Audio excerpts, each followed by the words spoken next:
Hello and welcome to the Intentional Clinician podcast. I'm your host, Paul Krauss, licensed professional counselor. In today's episode, I have a special guest. Tom Beakbane is back on the show. We are going to be discussing his book, How to Understand Everything, Consilience, A New Way to See the World. In addition to that, we are going to comment on the bottom-up versus top-down approach at looking at science in the world. We're going to be discussing the nervous system of mammals and other creatures. We're going to talk a little bit about Polyvagal Theory and trauma-informed counseling.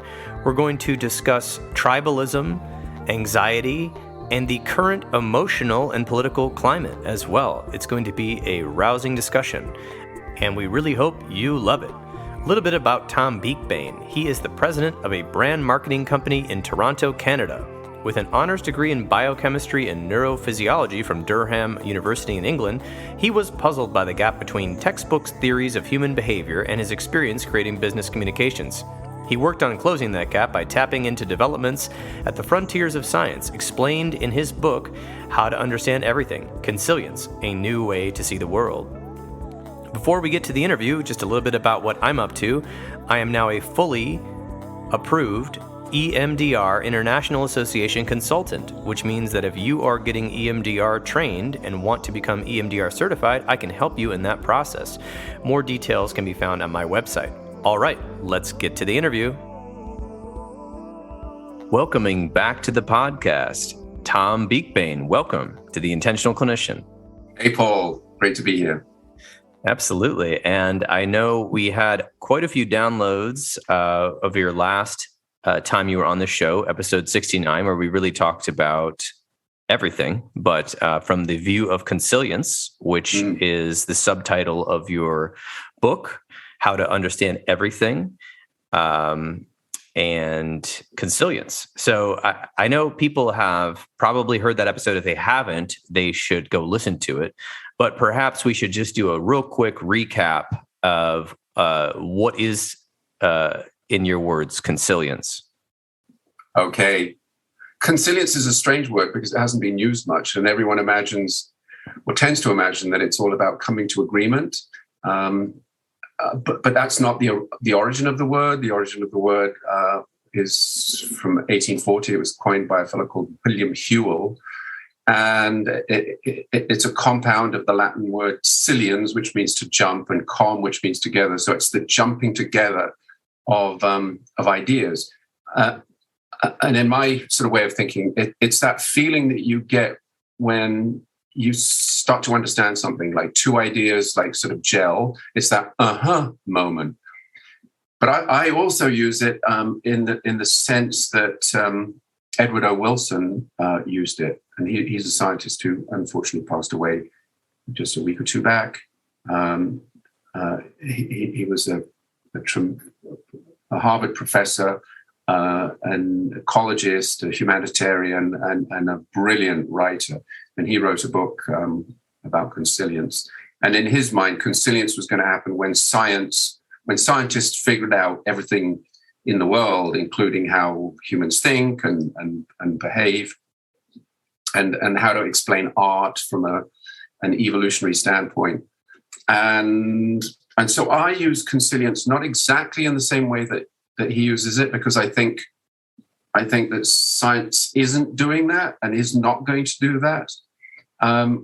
In my way of thinking, consilience is the jumping together of lots of different disciplines. So it's not only the jumping together of physics and chemistry, because they've, in essence, they've merged, and they've merged with biology and genetics, but also they've sort of merged in with anthropology and archaeology.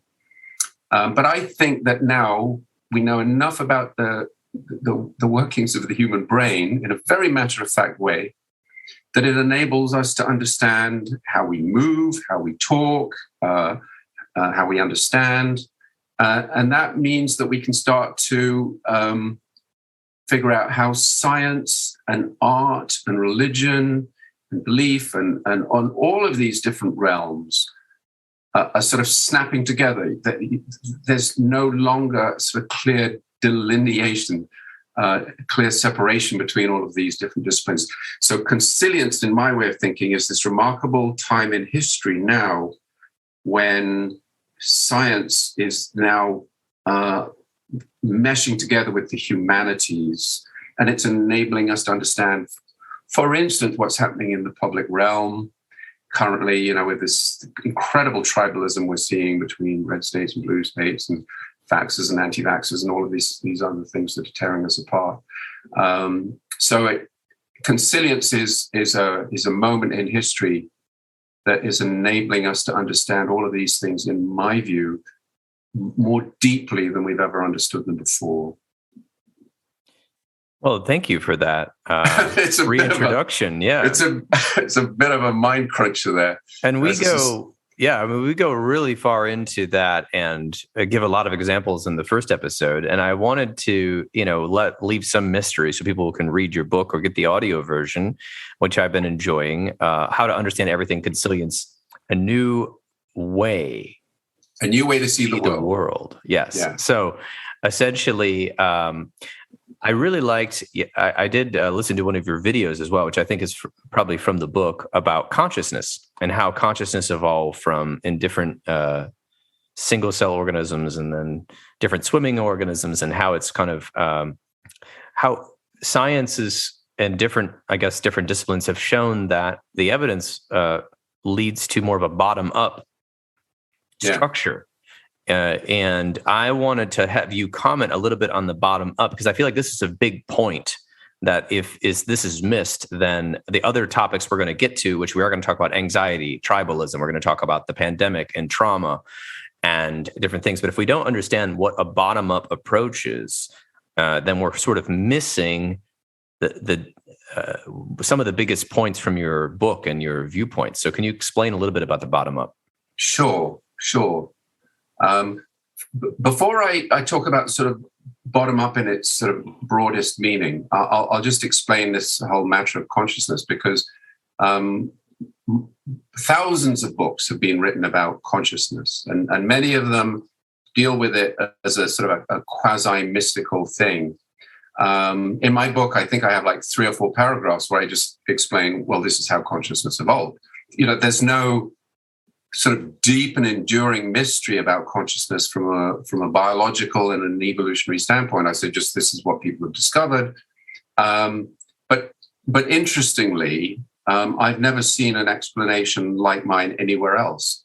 And my explanation is based on trying to figure out how consciousness evolved, because if you look at the way all organisms have come about in the world, it's because some basic building blocks were created over 1 billion years ago. It's like every single one of our cells in our body is like a Lego block.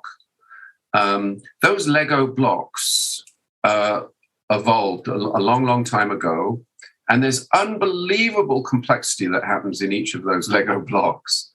And whether it's a single Lego block that's swimming around in a drop of pond water, or a collection of 20 trillion Lego blocks like ourselves, the basic Lego blocks aren't massively different one from another. So you've got a beautiful little dog that's going to make some noise in the background. I don't know how many Lego blocks it has, how many cells in its body. Who knows? Maybe 5 trillion. But those Lego blocks, the cells in its body, are not substantially different from the Lego blocks in ours. And we know that now from genetics and cell biology. It's not controversial because we can see that 99% of our genes are very similar to the genes of a chimpanzee. Now, that doesn't sort of take away from the sort of the majesty of life and the complexity of what we see around us. I'm not trying to sort of minimize everything and sort of sciencey it. But my point is that the consciousness is not something that is likely to have evolved recently. And by recently, I mean in the last 6 million years, since sort of early forms of humans started roaming around Africa. It's so complex and incredible that it wouldn't have happened recently. It would have happened sort of early on in the way those Lego blocks grow and work together. And so I just explain how, let's say, a little worm that's swimming around in the ocean 520 million years ago, which is when they sort of evolved, how the mechanisms actually came about, and how cells, the neurons, which are the nerves in the brain, sort of program themselves to point the worm in the right direction. And those basic mechanisms are no different from the mechanisms that are happening in our brain. And once you recognize that, you can explain consciousness. So sorry about becoming majorly sciencey on you. I guess what I'm trying to communicate is that this isn't a crazy sort of Tom Beakbane idea. It's just sort of putting the ideas together from a lot of different disciplines, genetics and cell biology and evolutionary biology and so on. But in terms of so the bottom up, let's take a look at the human body, for instance. The traditional way of looking at the human body is that it's a set of organs that sort of work together, much like a machine would work, with different circuits and relays and pneumatics. And the brain tells the body what to do. Well, once you realize that each of those Lego blocks is, if you like, looking after itself, the idea that one part of our body, the brain, takes control is untenable. Because, it would mean that, I don't know, all the cells, in your fingers and muscles are going to say, well, I sort of hand over my job to you, Mr. Brain or Mrs. Brain. And that absolutely doesn't happen. And we know it doesn't happen because of what we see, with plasticity, neuroplasticity, which I'm sure you're very familiar with. The brain is, and the neurons in the brain are constantly sort of reprogramming themselves. So, how this ties in with trauma and so on is that the old way of understanding the brain was that it was a sort of a modular computational device, a little bit like a computer, sort of instructing the muscles what to do. The new way of understanding the brain, that isn't frankly terribly well explained in neurophysiology textbooks, is that it's an organic system, and it's the whole neural system that happens throughout the body that's sort of working. It's organic and present. Everything that we do is happening absolutely in the moment, from fraction of a second to fraction of a second. And so our traditional ways of understanding how the brain works really aren't correct. As simple as that. And so what I'm talking about are sort of ideas that have been expounded by sort of modern neurophysiologists like Lisa Feldman Barrett, who's wrote a book about emotions. Nothing's particularly crazy, but it completely changes the way this bottom-up idea completely changes the way one understands how the brain works, how we interact with each other, what communications is. I hope I haven't sort of dug in too deep here. No, this is a good overview. So I would say that the reason the bottom-up approach is so important is it helps us understand not only human behavior, but mammal behavior and reptile behavior from a cell behavior. So if you go to my favorite little microorganisms called the tardigrades, who are often misunderstood because they do die, but they can survive the vacuum of space. And if you're online, you can Google these tardigrades, which look like little water bears. You must be one of the few fans of tardigrades in the universe. I might be, but I think it's going to start trending. So among my friends, we have somebody got a tardigrade mug off of Etsy, and it's handmade. And it's got tardigrades on it. It's pretty cool. They're quite small, aren't they? Like very small. They're about the size of the tip of a pencil. Okay. And so you could see them with the naked eye, but it would possibly look like a speck of, pepper to you. Yeah. And they live all over the United States in trees and in moss and water droplets. And if you look at them, they look complicated. They look like a nice little bear. And these things can resist temperature changes, very extreme, from extreme heat to extreme cold. And they do all these interesting things. But the interesting thing about the tardigrade is that just like us, when it sees food, it goes forward. And when it senses a threat, it comes backwards. And anyone who's been around mammals long enough understands that that's a basic mammal behavior. Yes. Forward towards a source of food or pleasure, and backwards towards a threat. Yes. And what's happening, and what we understand a little bit from the Polyvagal theory that's coming out in the psychology world. I'm not sure who first did it, but who made it famous was Dr. Stephen Porges and Deb Dana. Yeah. Were the pioneers of bringing this into our field, was taking these things we know from science and the nervous system, and explaining them better, instead of this sort of like the brain is like this operator supposedly throwing signals down our arms and legs with the nervous system.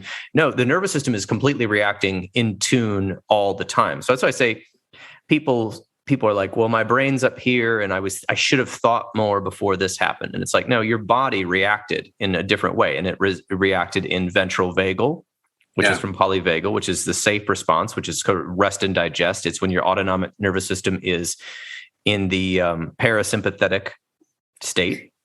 But if I sense danger, depending on the person and your personality, unlike the water bear, who will probably retreat, if my personality was more like maybe a mammal that's more aggressive, maybe a tiger or something. Not sure if they run away or fight. Not sure. It depends on the threat level, right? Yeah. But I might either fight or flight as I get more aroused. I might get angry and yell at somebody, fight, or I might run away if I'm afraid, and also angry at the same time. And then my sympathetic nervous system comes into play. Now, our nervous system is much more complicated than the tardigrade. Right. Yes. But the principles apply. And they've in the polyvagal theory, you can see if you go to the whole basic training, they'll take you through all the different animals and mammals and reptiles, and how the ventral vagal system went to the sympathetic system, went to the dorsal vagal system.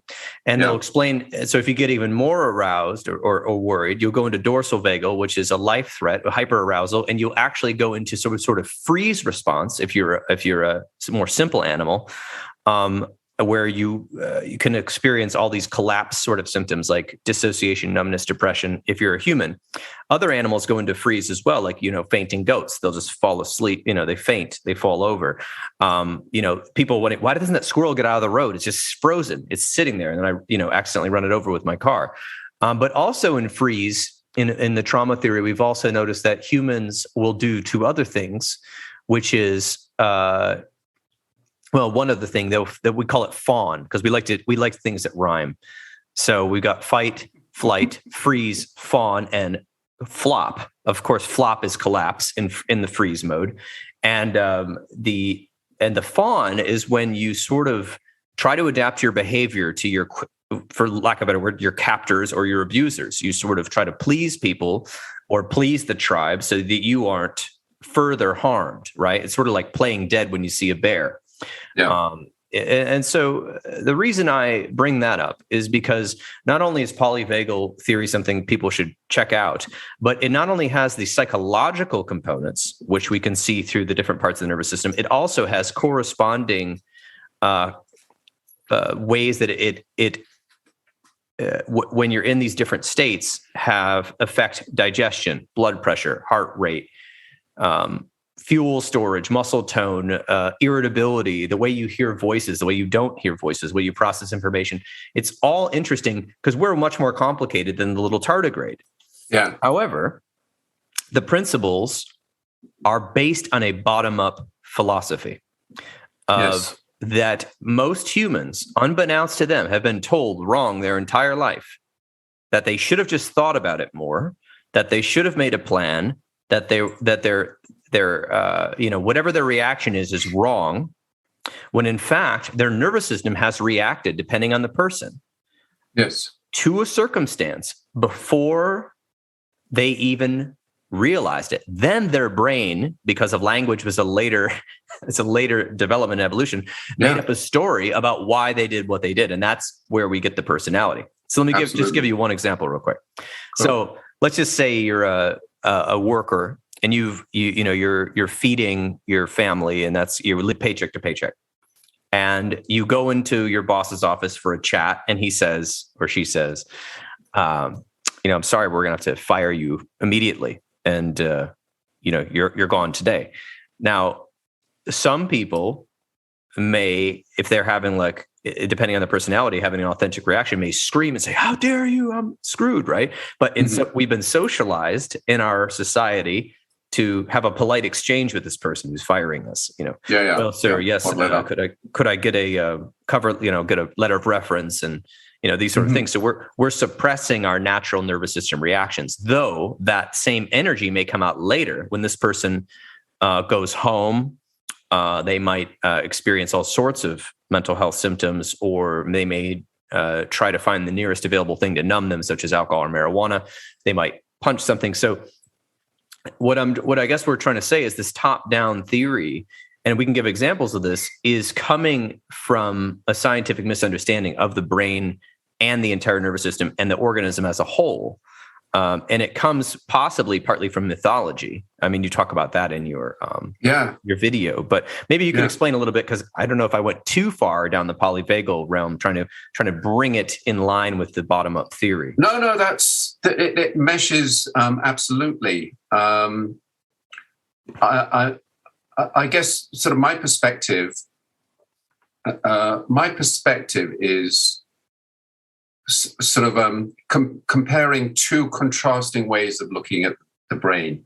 And, when you get to the details, there's lots of room for fawns and flops and freezes and so on. I don't write about that or even know much about it, frankly. I do write about the startle response, how everything can happen within just a fraction of a second of you getting hit on the back of the head. I mean, there's just a remarkable cascade of complex reactions that happen way faster than our conscious brain can think. But my way of sort of coming at it is to contrast the typical academic way of viewing sort of consciousness and behavior as the brain has evolved. The triune brain. We had the reptile brain, and then the mammal brain, and then the human brain with the consciousness on top that controls behavior. I mean, that has been completely discredited by neuroanatomists and evolutionary biologists. It doesn't stand up at all. But this whole idea that sort of you learn behavior at school by looking at books and sort of learning how to reason, and there's a type 1 way of reacting, which is quick, and then sort of type 2, which is more reasoned. I mean, that whole way of looking at the development of people and young people has been discredited, in my view.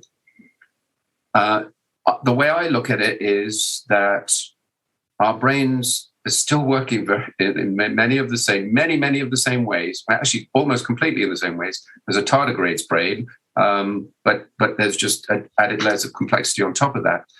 And our brain it's what's called goal directed. Like everything that we do is sort of like moving us, somewhere that's good, like socially or in terms of status or whatever's important at that particular moment. But our brain is operating absolutely in the moment, and that's not what most sort of academics acknowledge. They think, oh, okay, you sort of think things out and then make decisions. Absolutely not. We are, like right now, we're in a conversation. We are acutely sensitive to what each other's saying. And if you just change your tenor, I can see you on the Zoom call. If you start looking angry, I'm going to change what I do, and that's going to be something that happens even before I think about it, because we're absolutely in tune with everything that's happening around us. And if something strange happens out of the corner of our eye, we react far faster than we could ever think. And my contention is that nearly all of human behavior is subconscious, nearly all of it. And the most remarkable things about the human brain are the things that we aren't even aware that our brain is doing, like sort of organizing what we're seeing into sort of the different categories of things that we see around us. So we are completely in line with each other in sort of the Consilience way of understanding the human brain is absolutely in line with your Polyvagal Theory. I don't know, frankly, about the details of the Polyvagal Theory, and that there are probably some parts that I could pick holes in if I put my mind to it. But the notion that the body is a partner in our behavior is absolutely in line with the way I think about the human behavior. Everything that's happening in our muscles, everything that's happening in our skin, our heart, our gut, and so on. All of that is affecting how we're behaving from moment to moment. Yes, exactly. That is very much in line with the way the polyvagal theory and the trauma-informed theory sees things. We see it as humans adapting to their environment, which is why when you said about young people learning, from what I've learned from psychology and where our field has been going, and it's drifted far away from this top-down approach. Our field is luckily going more towards a bottom-up way of looking at things. Mm-hmm. Young people learn by imitation, and they learn by environment, and they learn by adapting to their circumstances. They do not learn primarily from textbooks or from the 10 Commandments or from rules or from this. They learn by breaking rules. They learn by making mistakes. And so an easy example is in psychology, in counseling world, you'll get parents coming in saying, my kid isn't following these 5 rules. They're not doing this. They're not doing that. And I'm sick of it. And I need you, therapists, to fix it. And then we say, we can't. I mean, we could bring you in for family therapy, and we can work with you all as a family. And they say, are you serious? This is not my issue. This is my child not compliant. I've taught them all these things. So what you've done in a sense is been Charlie Brown's parents barking orders at them, but they don't care what you say. They care what you do. Now they care what you say if you're going to take away their phone or their toys or their whatever, but the children learn by what you do in your life. And so if you are barking all of this, I don't know, this is a fun one to pick on. I am a dad who believes in personal responsibility. And then they see you shirk your own personal responsibility when it comes to maybe your partner or your car maintenance or your bills. What do you think they're going to do? They're going to do what you do, not what you told them to do. And it's a big difficult thing for parents to deal with, because a lot of them haven't considered how their behavior or how they cope with things would be what the children are picking up on. But that's exactly what they're picking up on. Every moment is teaching a child, especially when you're a little baby and a little child. Every moment is absorbing information. They're absorbing their environment. And so therefore, and I'm not saying they can't make choices, and I'm not saying that their mind doesn't come up with little schemes and misbehaving and this and that, and that we don't have autonomy. But for the most part, children are sponges. And what you said about subconscious, a lot of our behavior, until we get to be old enough and we can start examining and contemplating why we did what we did, usually afterwards, is subconscious. In fact, Carl Jung, whose work could be exalted or burned depending on where you're at, but I think it covers the gamut of a lot of fun things. He said one of the major tasks of the human soul is to make the unconscious conscious.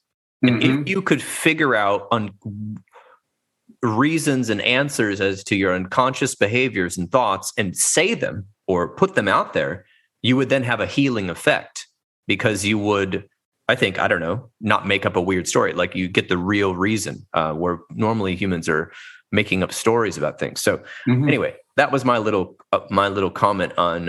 If I could just add to that, I think when people think about communication, they think in terms of words, written words and the words that are stated or said.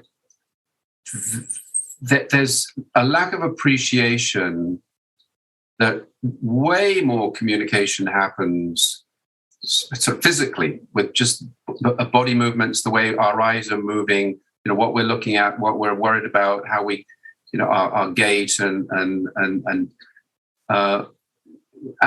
aspects of how we interact that most people are not aware of at all. Like a trained actor tends to get sort of tuned to those things. And I know when I was raising my kids, I mean, I put two girls and they're 32 and 30 years old, so they're well beyond this. But when they were little, when they were babies, I was a very affectionate dad. I was always like throwing them in the air and giving them hugs. But I sort of made a point of always talking to them as adults. So I would never go into baby talk, just so they could get used to that. But more than that, I would try and teach them that words themselves aren't terribly important. It's the sentiments behind the words. So I would call them bad little monkeys or something like that, or bad monkey rap. But I would always then give them a warm hug and sort of bury my mouth in their neck.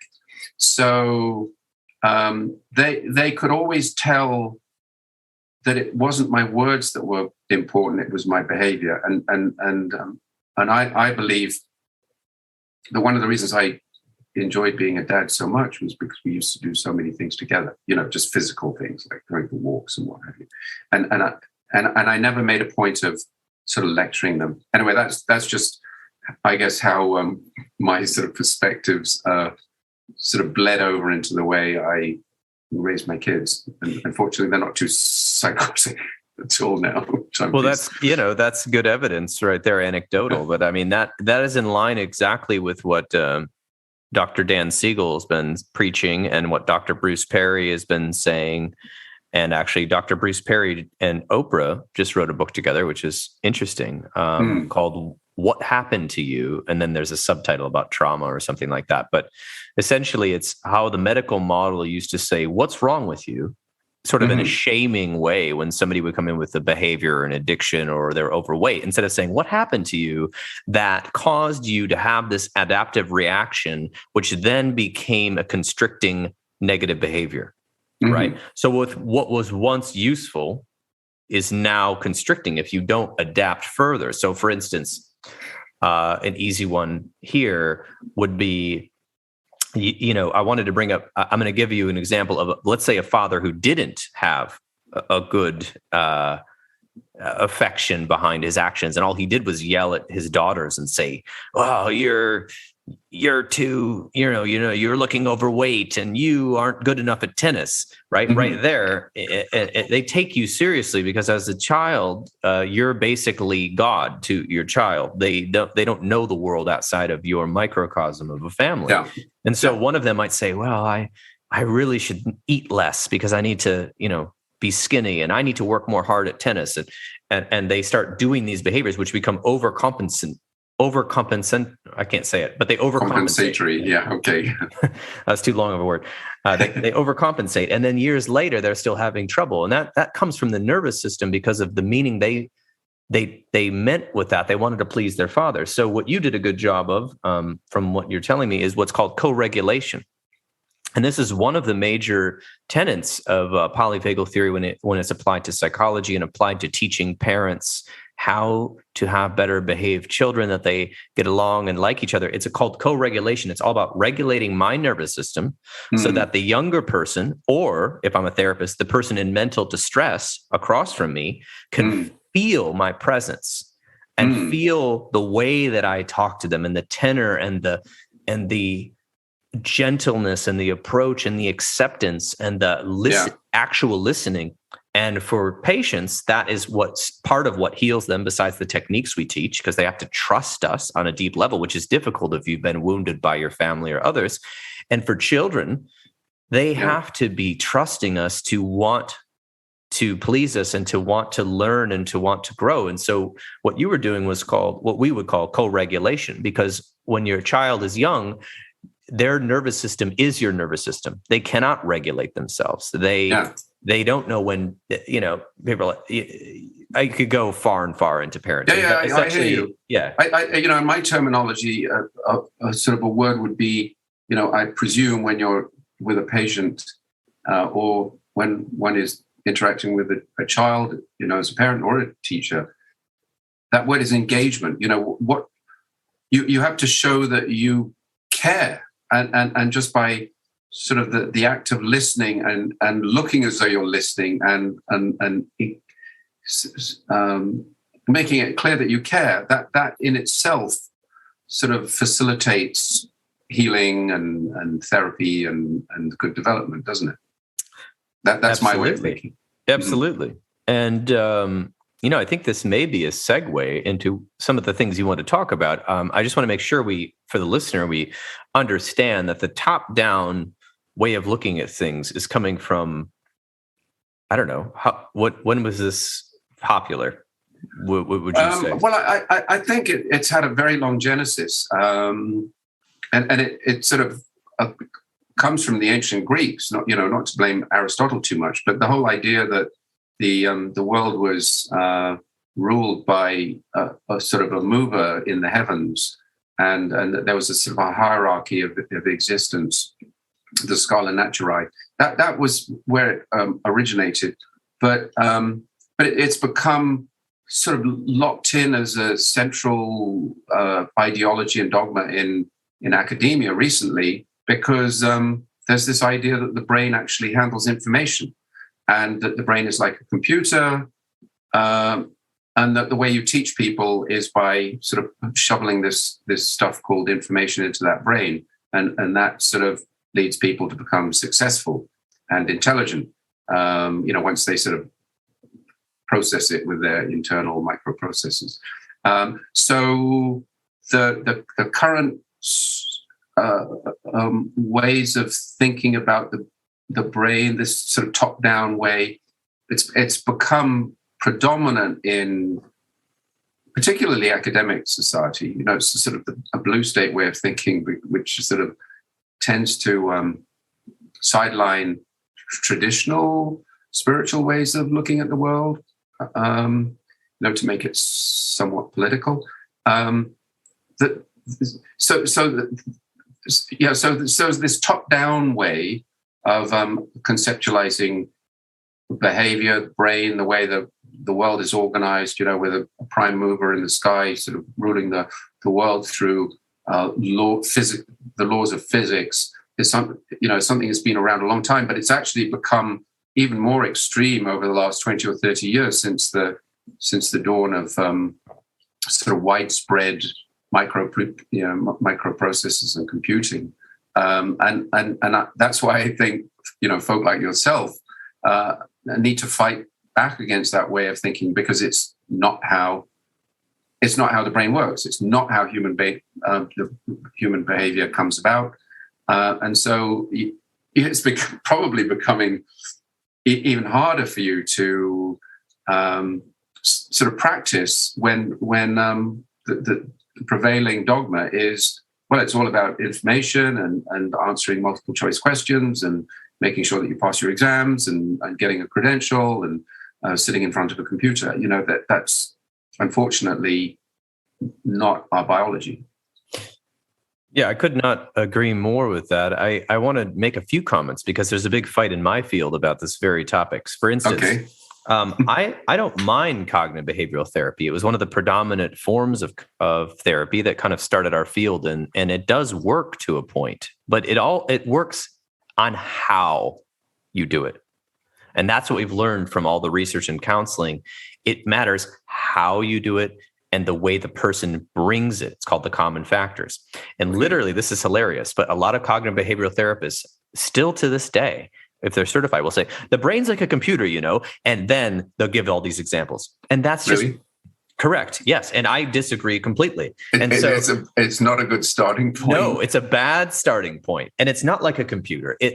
The only thing, and so it starts with a bad paradigm. And so that's why the trauma-informed model, and I shouldn't even call it trauma-informed, it should be neuroscience-informed, whatever we start learning more and more informed trauma or informed therapy.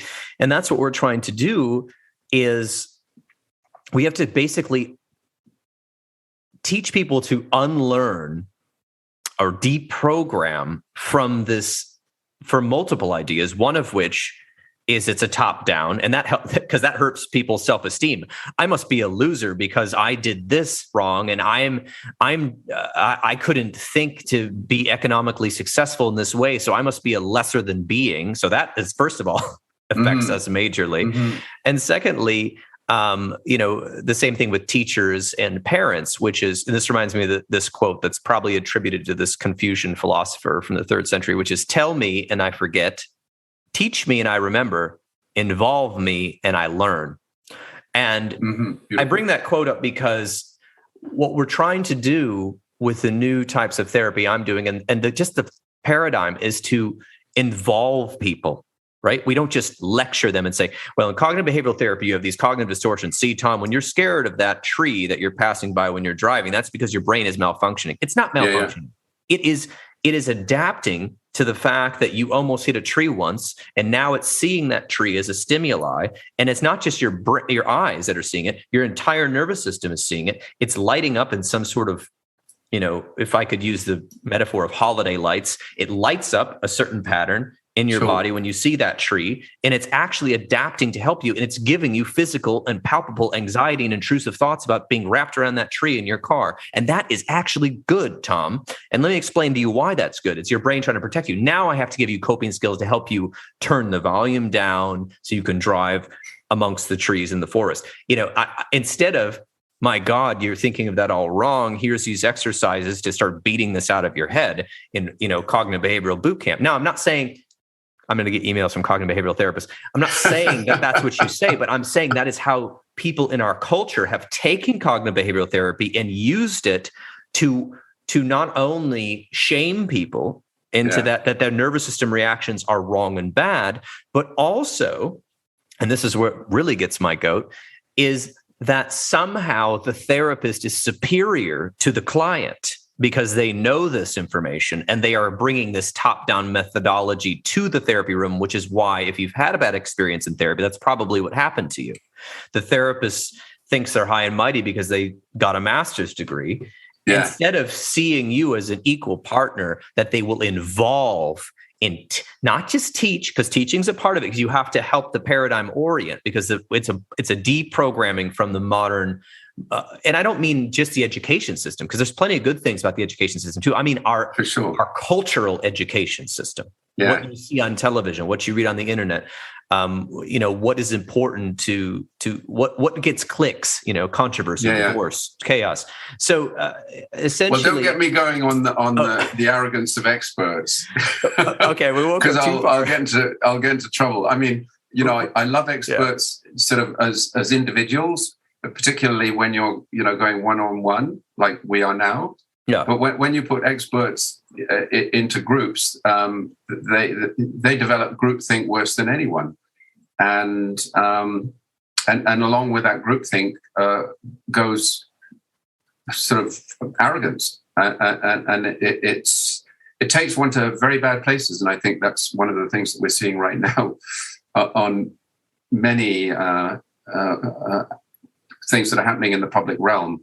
That people who imagine that they know better for kids and how to raise kids, and I think that anyone who sort of applies simplistic theories to something as sort of complex and rich as educating a child has a broken understanding of the complexities of everything, knowledge, and science, and yeah, I could go on and get myself into trouble. Well, well, I think this is a good segue, though, because I think we've now talked about bottom up and why that's important and why it brings us into a way of learning and experiencing the world that can be more involved and can be, isn't so mythical. And then we're kind of going towards what was top down. And you just kind of named some top down things, which is if a bunch of experts get together, they can't read the room, so to speak, come up with something and then throw it at the other people without having maybe tested it out fully among, what is the reaction going to be and got some feedback. So I think that might lead a little bit into the discussion we were going to chat about. And I'm not sure if this is too soon, but my brain's making the connection about the current state of high levels of anxiety and depression, which is in the news every day due to the ongoing pandemic and tribalism. So you had some comments on that. So is that a good way to go now? Yeah, I mean, it's a huge subject, and I always like using examples and even triggering examples, just because it helps illustrate the point. I've spent a career in marketing. Okay, so. I've been working for very big, successful companies, thinking up ideas that are designed to change people's minds about products and services and so on. And I think it's fair to say I've had a very successful career running an agency. And so I've become very attuned to the tricks that are used in my industry, and they're used in marketing products as well as in politics. And I've become attuned to the power of words and how a word can become a symbol that has immediate effects on people. And I like to think about things from what sort of way up high, to use that metaphor.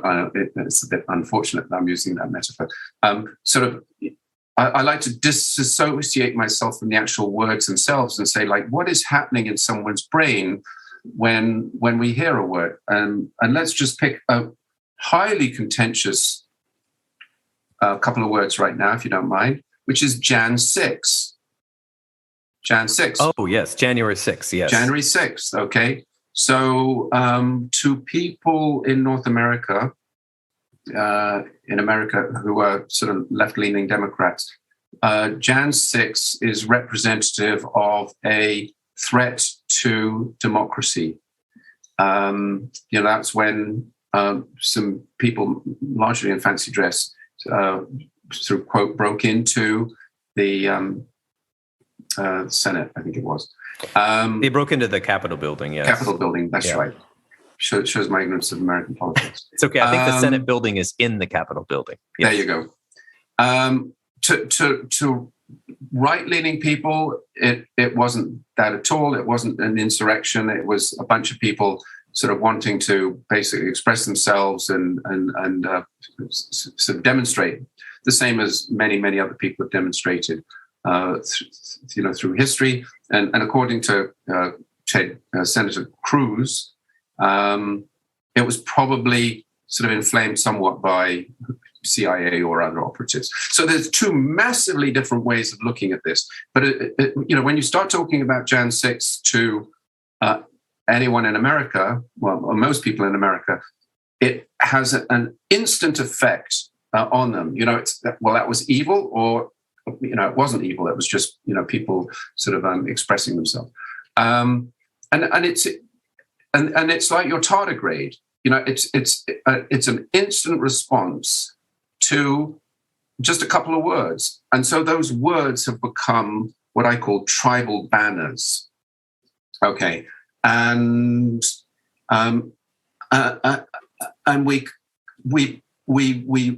gather together into our tribe, particularly when there's a perceived threat, like a threat to our families, our children, our parents, the people around us.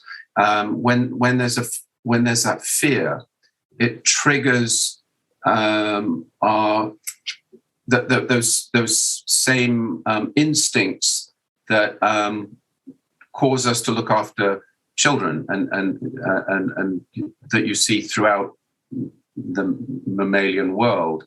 You see it with your dog when it has a pup. It will lash out to anyone that threatens that pup. So those same mechanisms are happening in the human brain, but they're happening deep down. And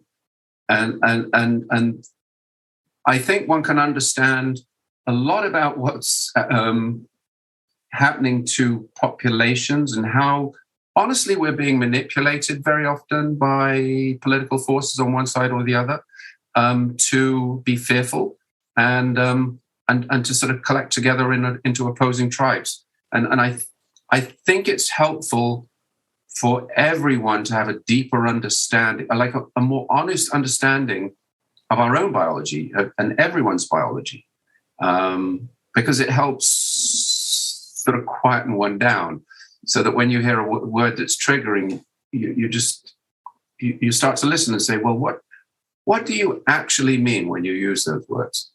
And I think we would get along better with each other if people reacted like that more often, and instinctively, instead of saying, well, do you believe in that? Do you believe it was an insurrection or not? You say, well, actually, what precise? How did you arrive at your emotional response to those particular words?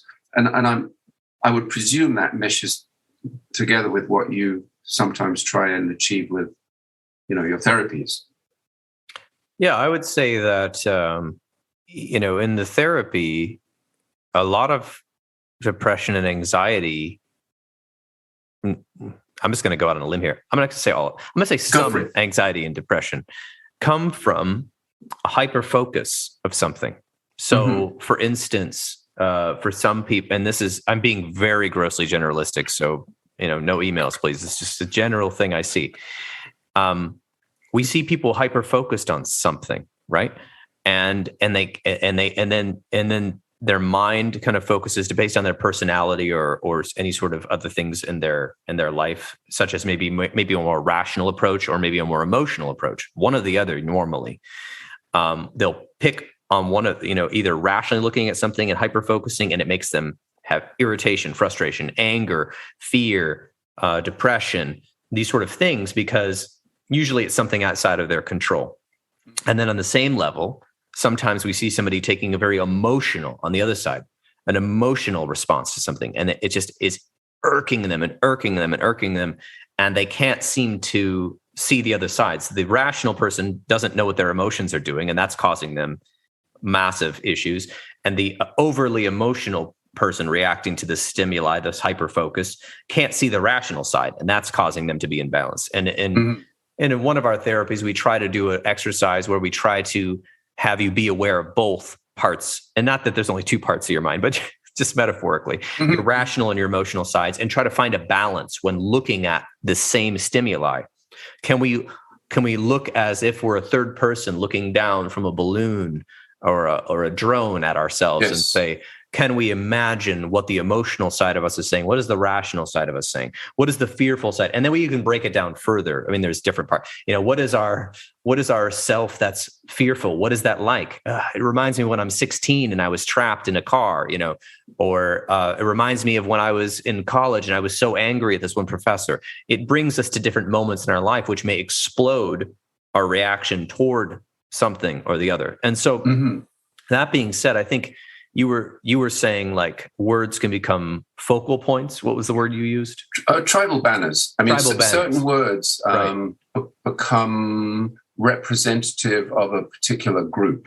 Correct. And so the more that people in political parties understand how to use fear, and fear is the great driver. In fact, there are some Buddhist sayings, that, of course, not in English, but they've been translated to say the biggest part of human suffering is fear, greed, and the ignorance of your full humanity.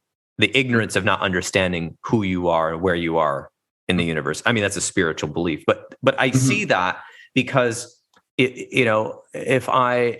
a person who likes to who likes to hear from both sides. I don't like to go off of one tribe or the other. But if you say a trigger word, like you said, January 6th, what you're going to hear is two vastly different ideas, but both are based in fear and both often have anger, and both believe that the other one is taking away their rights or taking away their way of life, or or is involved in some super secret plot to oppress everyone. But oddly enough, they both say that in different ways. Yes. Right. And we could explain how, but that would be getting into the meat of it more. What's unfortunate is that if you even talk about some of these things, it shows that you're not sort of embracing one tribe or the other, which means that you're not part of that tribe. So even talking about, who knows, democracy or capitalism or Jan 6th or Trump vaccines, or whatever it is, as soon as you start talking about that person, your audience member, tries to pick up on which tribe you're part of. And if it's clear that you're sort of hovering above the whole thing and you're not actually sort of fully embracing their way of looking at the world, it means that they instantly become suspicious of you, which is deeply unfortunate. And I think we've got to train ourselves to talk about these things without being judgmental. And we've got to recognize when we're being played by one side or the other. Yes, I agree. I think, when you say being played, I think part of that is an organization that exists is sort of, I know this is funny, but it sort of becomes an organization almost becomes an organism. It wants to survive. It wants to live. And so it will do whatever it takes to adapt to the climate. And that's right. And so I've seen, that's a theory I have, but I feel like when you say being played, I think it's that they keep testing out what is going to get more people to join their organization and what is going to keep more people from atrophying away from their organization, what is going to keep money coming in and what is going to keep lawsuits away.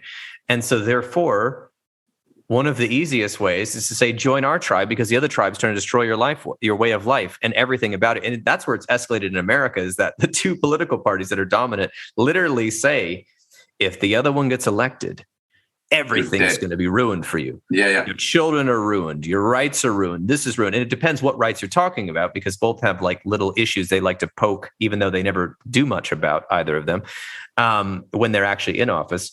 But it's actually getting a little scary, because then you're right. Like, there is no conversation. For instance, I like a lot of natural approaches to living natural. See, I'm saying natural. See, that's a key word right there, isn't that? That's a triggering word. It's a triggering word, but on the same level. So I have a Eastern practitioner I work with for my health, and I have a Western practitioner I work with for my health. Why? Because they both have really great things to contribute, and they both have different paradigms, but neither of them says don't see the other one. They just say, let us know if the other one's giving you something, so I know not to mesh with those two with the ingredients. And so I find that rare. For instance, the whole vaccine thing. We could go on for that forever and research and blah, blah, blah, and everyone's viewpoints. Yeah. But for me, it was more like, what's my calculated risk? I understand this vaccine it could be risky, but so could contracting the disease. So what am I going to do about that? Right. That's how I kind of took it. And and until, I don't know, 10 or 20 years of longitudinal studies on the vaccine, and also longitudinal studies on the people that got COVID and didn't have the vaccine are analyzed, we won't really know the real answer. It was a risk. And so I think there's a lot of anger, a lot of, what's that called? Immediate character judgments on both sides. Anxiety. And anxiety, right. And the judgment is coming from the anxiety, because if you're anxious and then you meet somebody who doesn't take your worldview, you automatically assume I need to defend myself against you, instead of I want to know why you don't have the same viewpoint I have, and maybe we could discuss that, right?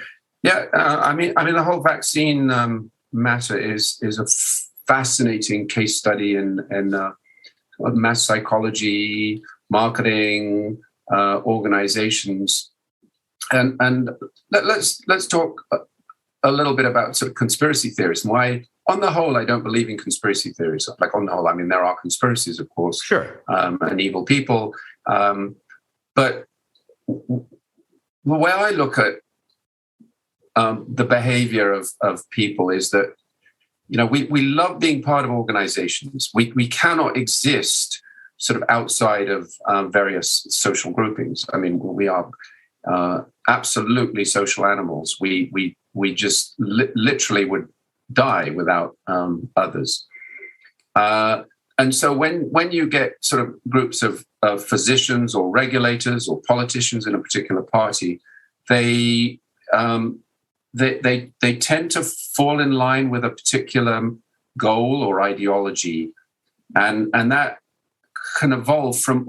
And if you look at it from a bottom-up standpoint, it evolves from all of the collective behaviors of every individual, sort of operating from day to day and minute to minute, and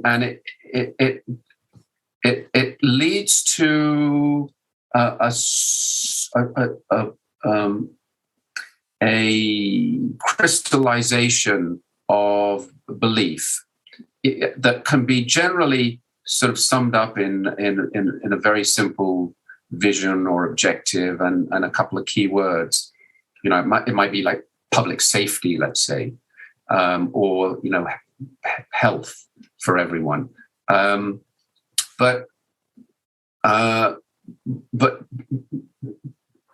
the I mean, let's say with vaccines, what really needs to happen is that everyone is treated as an individual. A child, depending on sort of their health and conditions, should be treated according to their individual circumstances.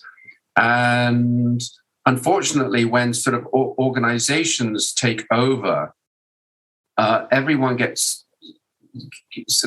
put into the same box, and so everyone has to have the same therapy, 2 weeks apart or whatever it is, and that, in my view, is very often counterproductive. You've got to treat the individual. You've got to understand, and you've got to understand how people develop the ways of thinking and the protocols that they have, and I'm very suspicious of big anything. Big government, big tech, big pharma, big marketing, big company, whatever. Let's listen to experts, as individuals, and evaluate their ideas based on their experience and their merits.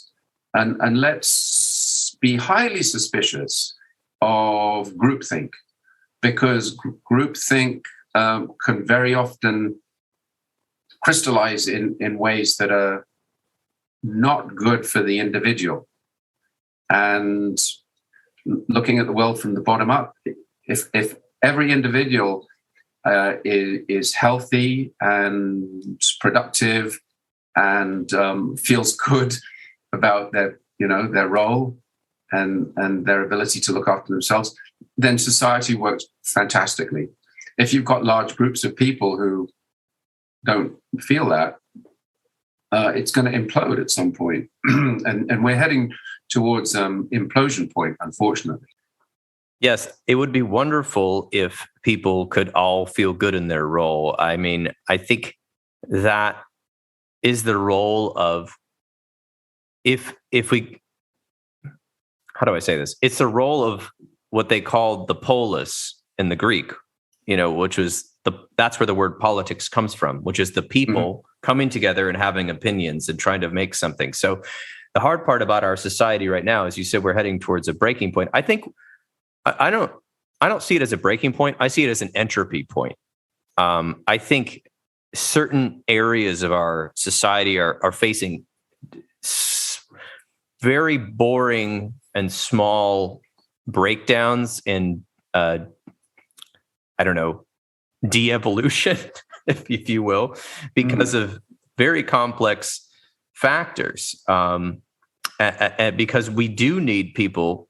And who knows, maybe the pandemic is a breaking point. I don't know, but that's exposing the entropy. But we do want people to feel good in their role. We want people to feel that they have, a place to have a healthy family. And that, what we've been seeing with the pandemic is that we need to be, as a society, I think in North America, we need to be thinking about our mental health and how that affects everything. I mean, there's already a host of studies on how having decent mental health can contribute to positive physical health and vice versa. Mm-hmm. But one thing you were talking about with conspiracy theories and this sort of the groupthink, the reason I don't believe in conspiracy theories, I do believe in people doing dirty tricks, like you said, and manipulating. But the problem with conspiracy theories for me is that it provides a simple, overarching answer that is completely reductionistic and almost black and white in the way. Yes. It's almost. Remember the villains from James Bond and Batman and these old comic books, and they're just for sure. They sometimes are sophisticated in that they have like a reason why they became evil, but normally they're just like, I'm evil. Anything that's evil, I'm good with. Anything that is good, I'm bad with. I don't like anything good, and that is when I hear these conspiracy theories, and I've read some of them. My God, I'm like, okay, yeah, okay, yes, good point. Corruption, money, yes, okay. Mm-hmm. Oh, wait a minute. Everything else, everything, it's too black and white. It's too simple. It allows people to have, this is my theory, it allows people to have a place to put their anxious energy. Yes. I now know the answer. I feel better. I feel like I have meaning, because one of the most difficult things about becoming an adult, and this is what we see in a lot of people that come in for therapy, not for just depression, but for other things, is the ability to tolerate ambiguity.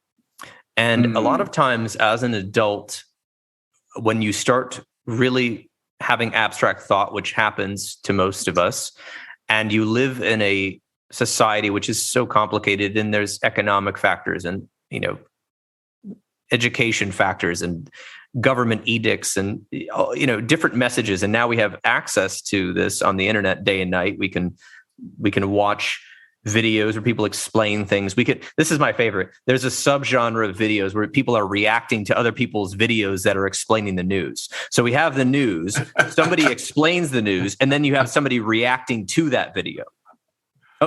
It's just like, if you don't have a good contextual understanding of how information is spread and works, you're going to be so confused at all of this.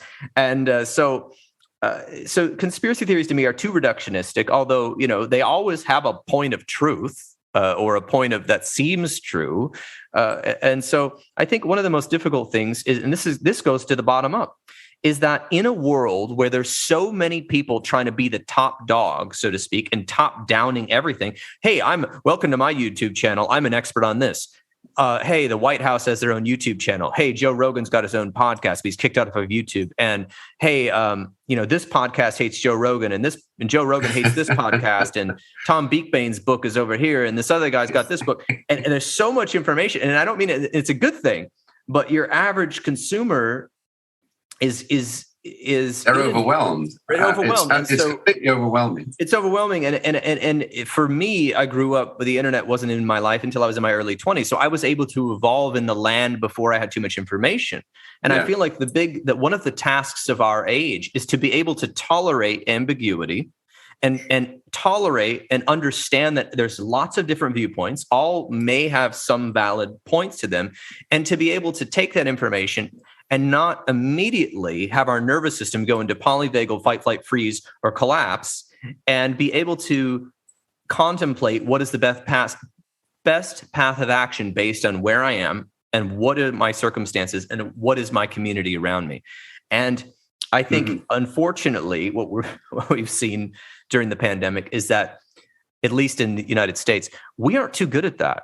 And in the Western world, it's not just the United States. Well, oh my gosh! I'm just speaking for me, because I don't want to. I have a few friends in Canada, and they're telling me how things well, are we're slightly crazy in calmer Canada. there. I think it's even worse in Australia. Okay. So, the tolerating ambiguity is just, it's not there. It's immediate, like you said, it's jumping to a tribal banner, or people are having total meltdowns, mental breakdowns. Everything I know is wrong. And I'm telling you, and I'm so glad that people are reaching out for mental health help. I hope it's good help, but we're getting more calls than ever. That's documented all over. So to say, I don't know what I mean by that is we need a bottom-up approach. We need people to be able to say, I'm an individual. I have the right to learn from many different sources, and I need to figure out how to be a human, of a human being in my environment, so that I don't just become a human consumer. And a human consumer, and I'm being a completely hyperbolic, so just go with it for a second. But just where I'm consuming all this information, but I don't know what to do with it. So I'm now paralyzed. I'm angry, or I'm, afraid all the time. I'm paralyzed. I don't do anything. I don't vote. I don't get involved in local politics. I don't try to make my world a better place. I'm angry, so then I go attack people that I think are making my world a worse place, or I'm afraid of everybody, and I'm, giving money. So we're not in this sort of, according to polyvagal theory, we're not in the lowest, in the green pattern, where we're in a community, we're exchanging ideas, we're having these discussions, we're tolerating that many people have different perspectives about what should be done. We're getting into a world that is more, I guess, on fire, that people's nervous systems are on fire. And what you're going to, and what you said is a melting point, a breaking point. I said entropy, because I think things are just slowly failing in society. I think one of the sort of key steps is that people have to realize that not everything can be categorized into yes and no, right or wrong, this group good, that group bad. They've got to understand that there's tremendous complexity, even in simple questions. And just because an expert sort of says, well, this is good and that's bad, doesn't mean to say that that's actually the case, and you've got to listen to this expert rather than another expert. The world is an endlessly complex place, and no two particles are exactly the same, because they can't be in the same place at the same time. And so we just have, I think everyone can benefit from realizing that they don't have to take sides on a particular matter. They can just sort of relax and be more accepting of different perspectives, and recognize that trying to find a demon or someone to demonize is not going to solve any problems. It just will not. I mean, it'll just likely make a situation worse. I don't know if you're aware of the work of a fellow called a professor called Matthias Desmet. It sort of ties into what we're talking about here, but at a societal level. He's a professor at Ghent University, and he's on the verge of publishing a book. And I think it's got some fascinating ideas that tie in with your polyvagal theory. It also has some interesting parallels with what magicians do and what happens when there's hypnosis and so on. And he uses that to talk about what's happening at a societal level. And if you're not aware of that, I think it's worth looking into. I can explain a little bit more about it if you're interested. Yes, I'm very interested. Please, what have you been learning from Matthias Desmet? Well, I'm going to sort of bastardize what he says a little bit, and sort of use my own language. But he says there's four aspects that go into what he called mass formation. And when he says mass formation, he's sort of talking about a form of mass psychosis that happens across societies. Psychosis is a harsh word, so that's why he uses mass formation. But let's just say mass psychosis for the sake of argument. And that mass psychosis might relate to a sort of a perceived evil, and it arises because of what he calls free-floating anxiety. And I think in the West, particularly actually in the Midwest United States and sort of areas that were previously industrial that have become de-industrialized. There's a lot of insecurity, and particularly with young people who can't necessarily find rewarding blue-collar work. They're either working in a fast food restaurant or, trying to get a job doing some computing thing. But the old ways of earning a living have been changing so massively that it's causing widespread anxiety. In addition to that, you've got this lack of social connectedness. We have social media, but for most people, particularly young people, it actually drives them apart. You're seeing these sort of exaggerated, retouched images of your friends and other people, and rather than sort of bringing people together, it's like, oh my God. And then of course on Facebook you get this massive polarization between different ideas. You're either thumbs up or you're thumbs down, you love it or you hate it. So there's a lack of social connectedness that's been happening over the last number of years, and I think it's now being made like 10 times worse with the pandemic and the shutting down of many schools, remote learning. So you've got those two things: anxiety, free-floating anxiety, lack of social connectedness, plus there's been a breakdown of what you might call ways of sense-making. So 100 years ago, people would go to church, synagogue, temple, whatever, and that would provide some sort of collective way that people could structure their life and sing along together and find sanity together, find togetherness. And that has been breaking down recently. So you've got those three things, and it's now being turned into outrage and aggression against sort of various focal points, whether it's racism or carbon dioxide or unequal distribution of wealth or people who aren't vaccinated or whatever. And so, these you're getting tribalism that is just sort of running rampant through society. And I mean,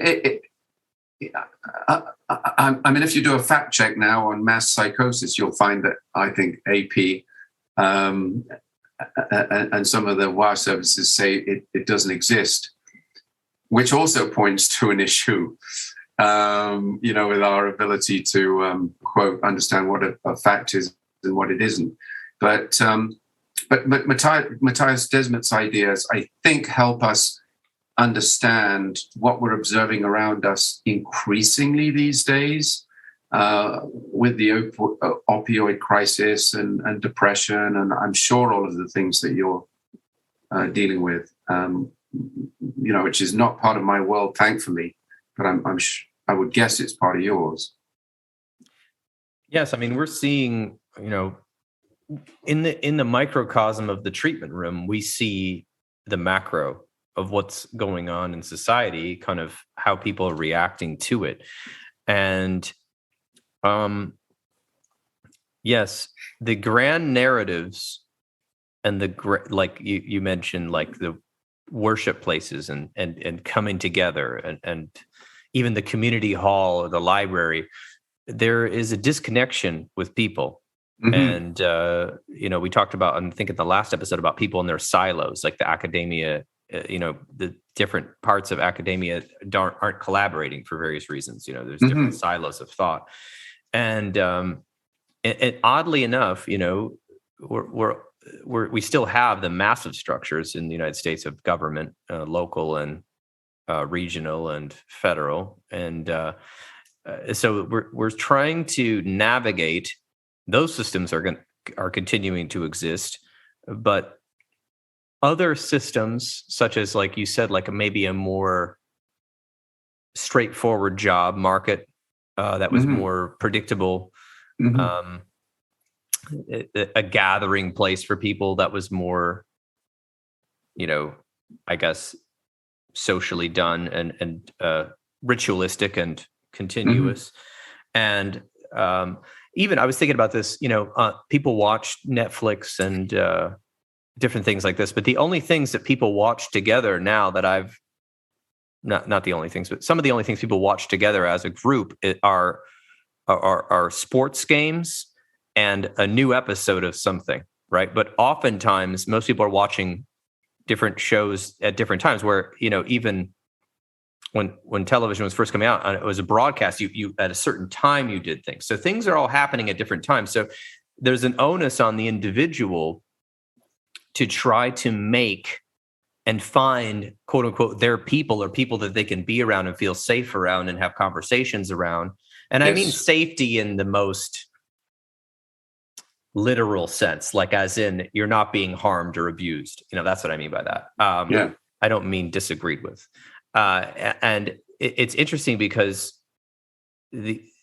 all of what you're saying is true. And so it's, for me, what I've seen is it seems like people are lonely and they're trying to find like-minded people and they're trying to find the time to get together, but they don't often have a common meeting place, right? If you don't, first of all, the younger people are saying, wow, alcohol is pretty unhealthy. Maybe we should just drink tea at like a minimal amount of alcohol or no alcohol. But soda, Coca-Cola is very unhealthy. It's just sugar water with some carbonation. Maybe we should be drinking this carbonated water with no sugar in it. Maybe. And so what I'm saying is, where's the gathering place? Should we go to the bar? And then, as you said, the various churches are breaking up. I could go on about why I think they're dying.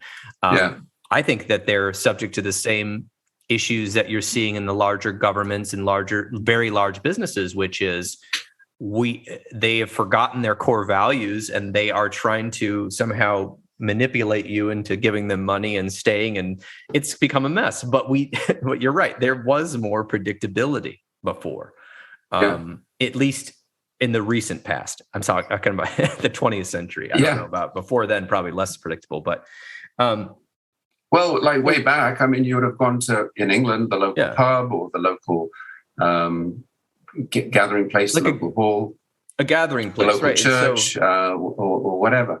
And those rhythms are off even worse because of the pandemic. But people want to belong to something. They want a tribe, and you'll even hear the word family, which is who are your friends as a replacement for family. Like your blood relations are supposedly supposed to be nice to you, and you have this nice relationship, but it doesn't always work out that way. That's why we're in business. But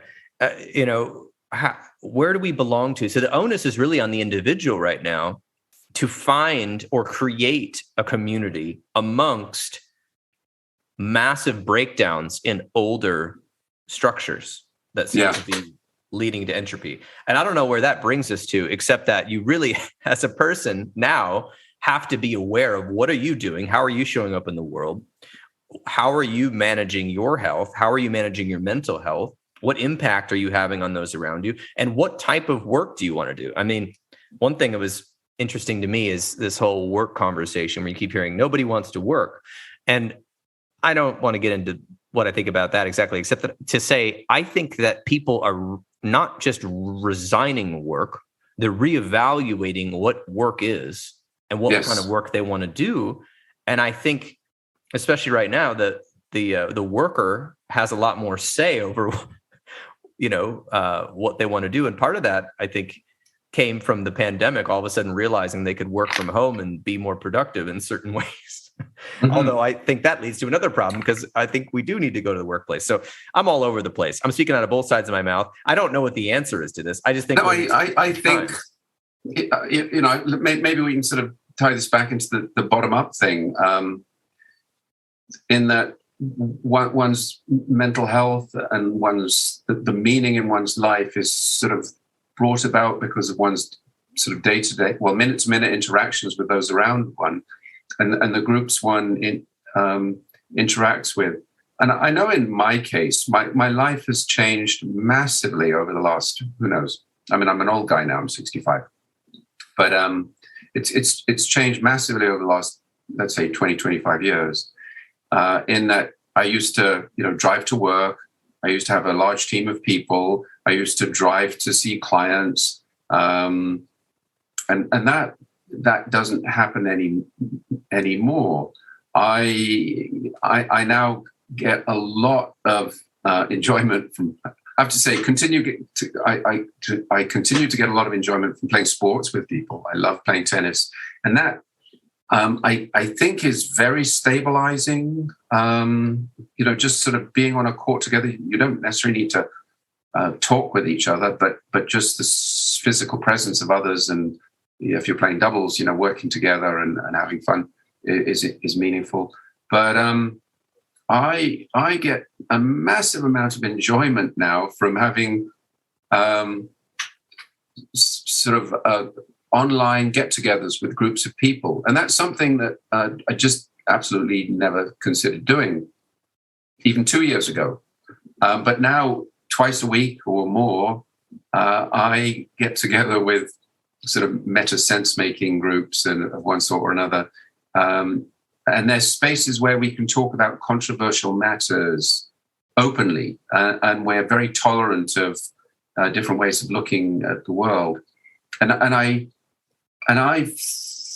find that I derive a lot of stability from that, because I have to confess, even in my household here with my wife, I find it very difficult to talk about, for instance, vaccines or political matters. We don't see things the same way, and so I have to find other groups that enable me to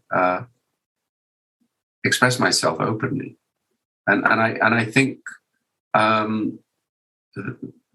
in many years gone by, that wasn't necessary, because one would have been getting together with people at the local diner or at the local hall or church or local organizations that have, to a large degree, disappeared now. Yes, it's a strange world out there. I think we're right now in the process of adapting in multiple ways at once, which I think is quite confusing. We're adapting to more online if there's less availability of institutions or organizations or cafes out there to all meet in.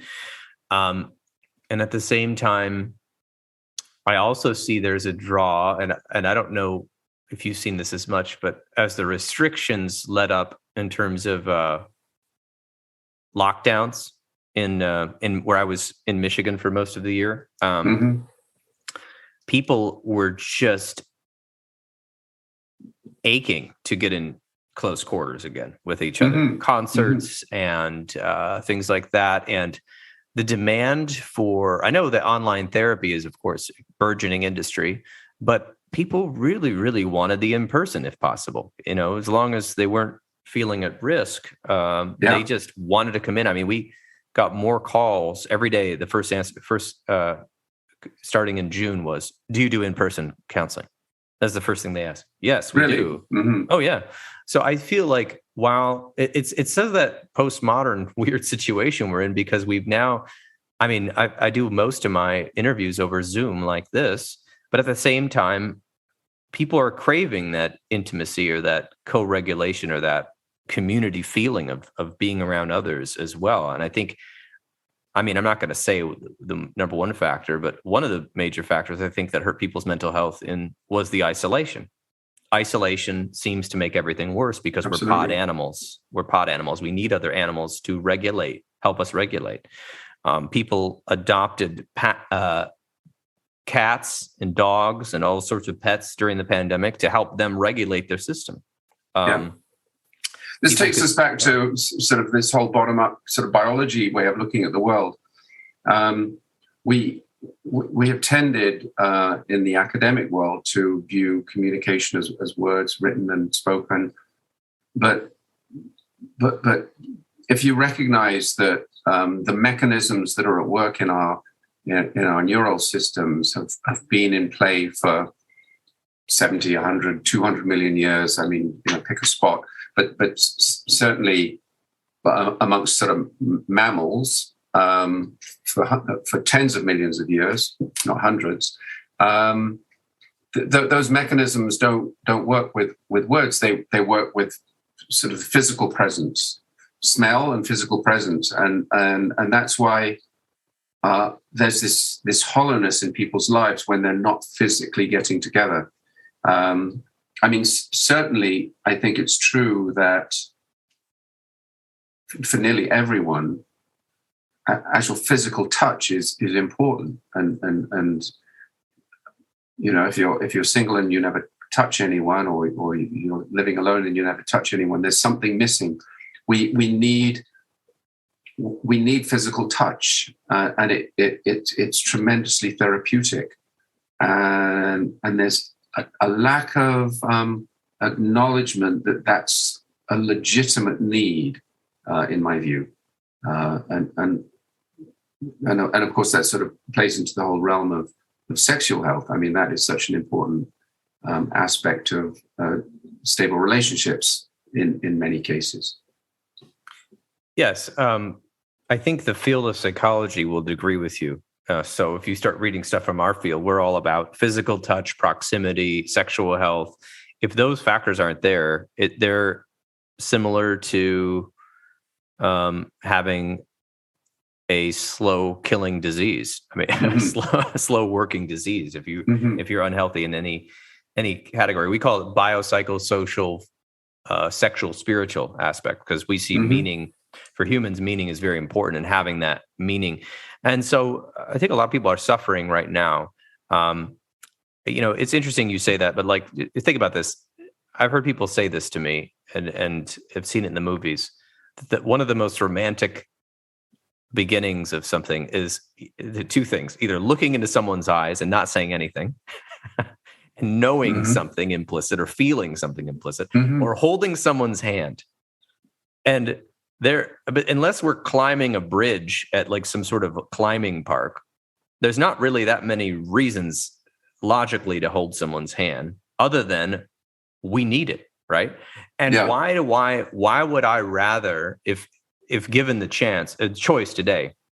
I'm in Arizona right now, so it's nice outside, and so if I so choose, I can go to an outdoor cafe or whatever and see a friend, and even if they had some sort of sickness, I could sit 6 feet away from them, whatever. You know, that I don't want to get into that whole line of thinking. But what I'm saying is, I have the opportunity. If they said, "Hey, do you want to have coffee today on Zoom, or do you want to meet up at this cafe over here?" I'd say, "Well, of course I want to meet you at the cafe," because there's so much richness in just being in someone's presence. And if you had said to me, "Tom, you're in Toronto and I'm in Arizona right now. Hey, do you want to do this podcast over the phone and just record it?" I would say, no. I want to see I want a video. I want to look at you. I want to see your body language. And even though I'm a person who must have those little fidget things around because I have a lot of excess energy when I sit, and you might, have noticed that. I really do enjoy seeing, your face and your reactions, because that gives me so much more information and inspires me more than if I just heard your voice on the telephone. Absolutely. I wish when I was young, I had known more about the importance of being with people, and also knowing that talking isn't about looking smart or trying to say something that's sort of super intelligent. Just sort of small talk is therapeutic, and just sort of learning to use words in the same way. I learned a new word just now, family. I've never heard of that. I wanted to pretend that I knew it all along, but discovering words and using them in new ways is part of what helps bring people together. And I think if I'd been taught that, I think I would have been more successful, let's say, in business. I mean, I've got nothing to complain about, but I wish I'd known that.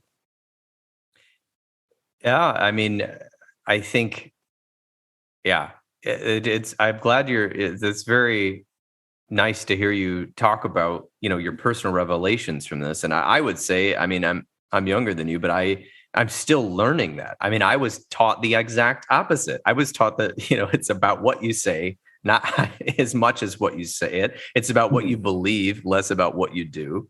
I mean, these are the institutions I was raised in. And I was like, go off to university, and it's a little bit, it's not as bad because they tell you, live by the syllabus, and it's a little bit more your responsibility. But, still the idea was who knows the most is the best, and not who lives the best way might, and then shares that might actually be, I'm not trying to rank, but possibly better for the species. Yeah. And who listens better?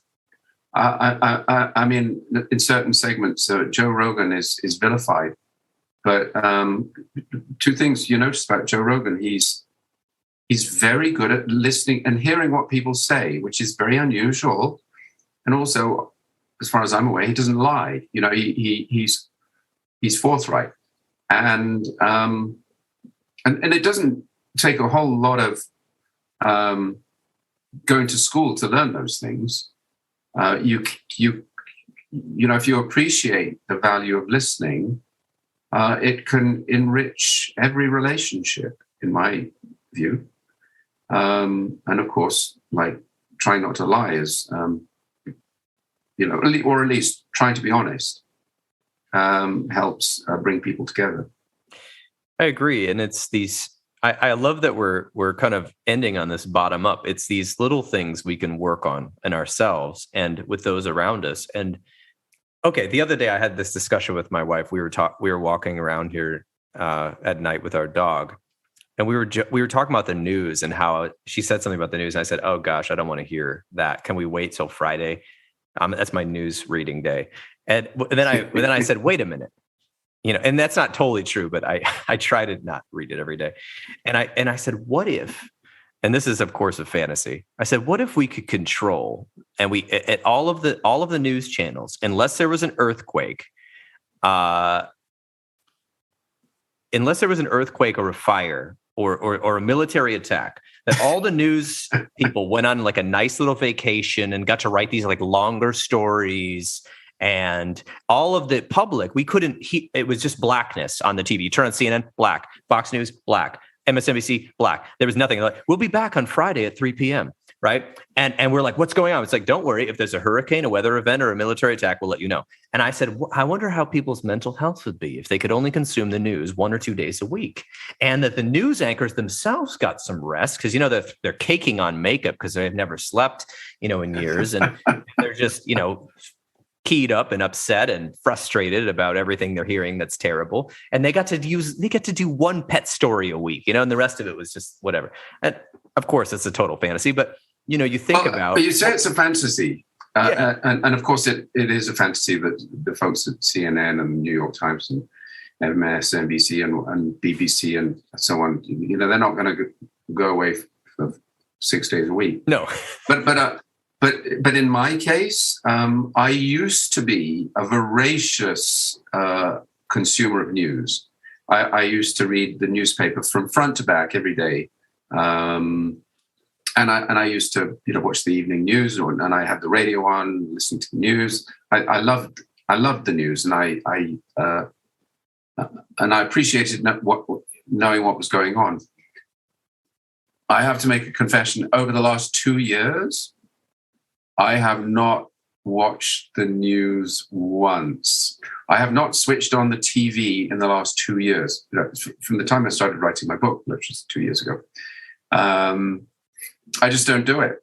I don't have it on a TV screen. Let's say in the kitchen, with the feed along the bottom.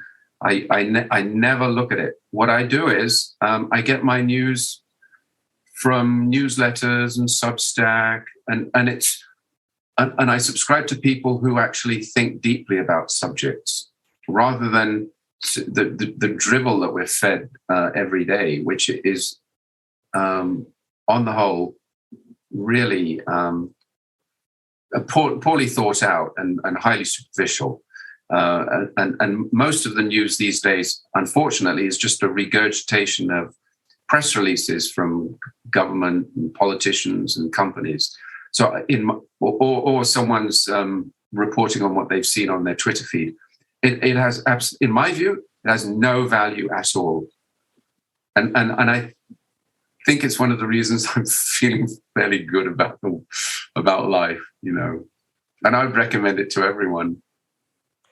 I actually think that's a great idea. Yeah. I mean, I've always joked that I've taken major news fast, and I don't watch the news. I only read articles here or there that seem to be a little bit longer in duration. But I always joked about this. I said, if for some reason I needed to know what was going on, I'm sure the local government would interact with my iPhone and send me some sort of buzzing alert, and or everyone I know would call me. So it's all, that's the best part about knowing people, is they will tell you, oh my gosh, be careful. There's a UFO above your apartment. It's, it's. Well, yeah. Or you just feel the earthquake. You think, oh, okay, well, there's an earthquake. I need to do something about that. Right. Or there is an earthquake. I feel it. Or there's a fire. I see it. Right. So it's like, that's an interesting part about this, and hearing about the news and what you said. And I always just call it the bad news. It's mostly just bad news. And like what you said, press releases. And I've been in the whole thing where, they call you and they say, oh, we really enjoy counseling. We'd like to give you a segment on our show. I said, oh, really? Okay. I'd love to come on and talk for half an hour. Oh, no, it's 2 minutes. Oh, and it's $500. Wait, what? What is that? Pay to play. So now recently I was interviewed by a local news station. They gave me 4 minutes and it was free, and it was to help the public. It was because of the mental health thing. That was nice. But again, it was a short, it was very, like you said, superficial. I couldn't explain what we do in 4 minutes, but I tried. So anyway, with that being said, I think for people that want to delve deeper into how things work, different ways to view the world, expanding your horizons, I have to say I've read most of your book. I'm still in the last few chapters because it's a really rich book, a really, really rich book, and I love it. Thank you. But it is definitely like one of those books where you almost want to read a chapter twice. But I recommend it to people. So How to Understand Everything, Consilience, A New Way to See the World by Tom Beakbane. And then, and I mean, sounds like you're open to people contacting you. And I love it when people send me emails and we get on Twitter Spaces or Clubhouse. I really appreciate when people want to discuss the ideas. I really love it when some of the ideas actually help people figure out their aspects of their job or their life. And I mean, I did write the book because I think if we understand ourselves better as human beings, as biological creatures, we're more likely to end up in a good place, building a society that our kids are going to thrive in. I think that many of the trends that are occurring in society right now are taking us in the wrong direction, and our children are not going to be as lucky as, let's say, I was growing up. And so I've written the book with a view that we need to be more truthful about our own selves in the way our neural systems work.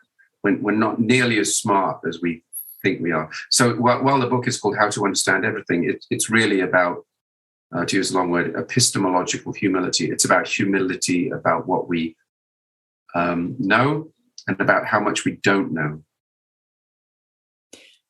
And that is the key point. I think one of the keys to my personal philosophy is understanding how little I know.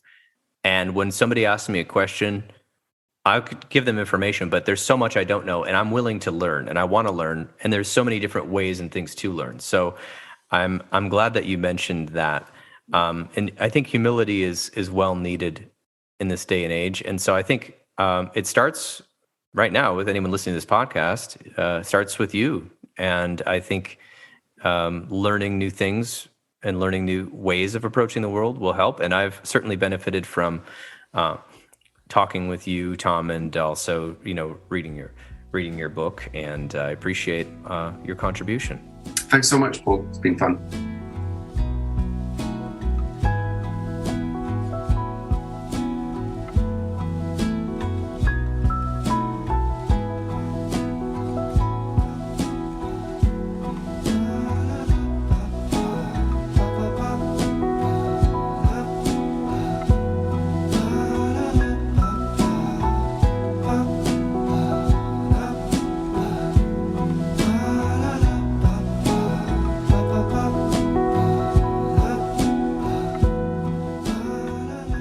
And there you have it. This has been another episode of the Intentional Clinician Podcast with Paul Krauss. I very much have enjoyed my dialogues with Tom Beakbane. He has a very interesting way of looking at the world, and I believe he likes to look at so many different perspectives. It's very refreshing. So I really encourage you to check out his book. It was just a tremendous book, one of the most surprising books I've read in a while. As I mentioned earlier, I am now a full EMDR International Association consultant, and I can provide the training post your EMDR training, about 20 hours on your way to become EMDRIA certified.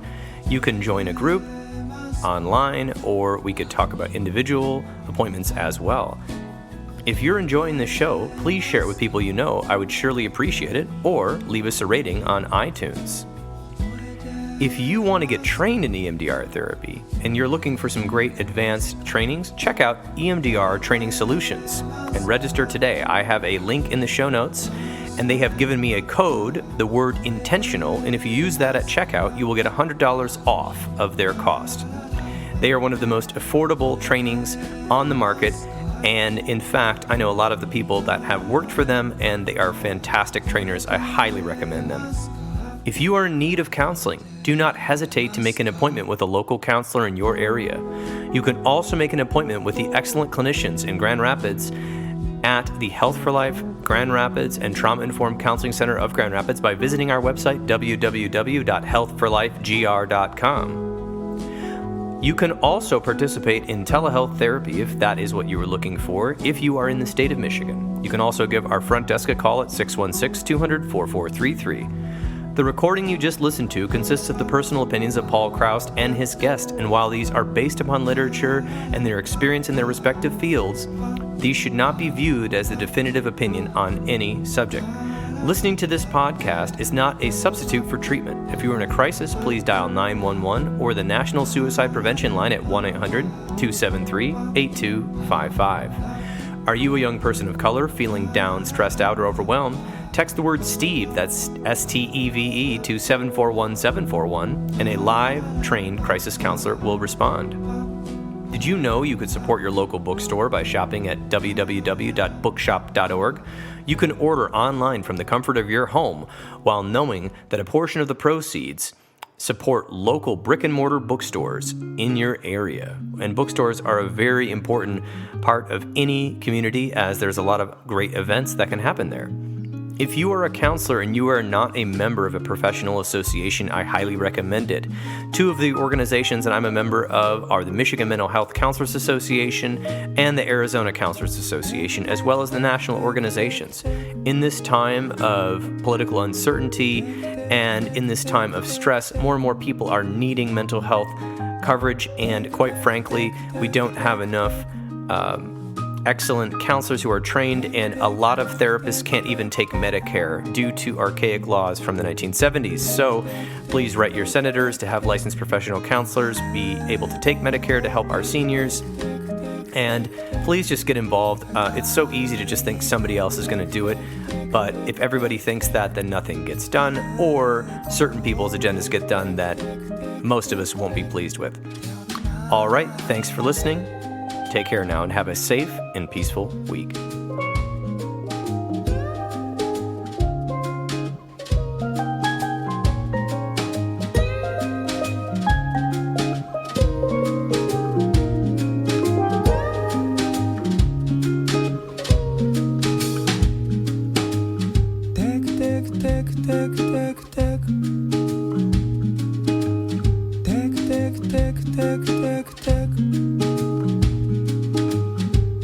Tek, tek,